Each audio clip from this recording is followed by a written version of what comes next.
ఒక నిర్ణయం తీసుకుందాం.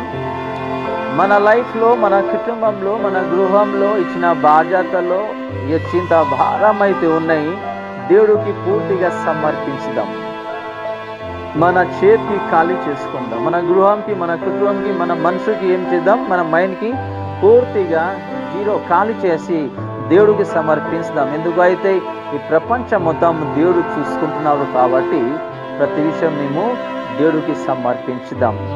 రెండోదిగా మేము మెలకుగా ఉండాలి. ప్రతి ఒక్క దినాలు, ప్రతి ఒక్క నిమిషంలో మేము మెలకుగా ఉండాలి అనే ఒక నిర్ణయం తీసుకుందాం.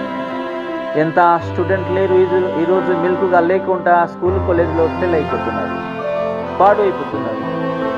మీరు మంచిగా చదువుకోండి అని కుటుంబం ఇచ్చిన బాధ్యతకి వాళ్ళు ఏం చేస్తున్నారు, పక్కన పెట్టేసి వాళ్ళ జ్ఞానంతో జీవిస్తున్నారు. వాళ్ళు మెలకుగా లేదు కాబట్టి ఈరోజు ప్రేమతో రకరకాల పరీక్షల్లో పడిపోతున్నారు.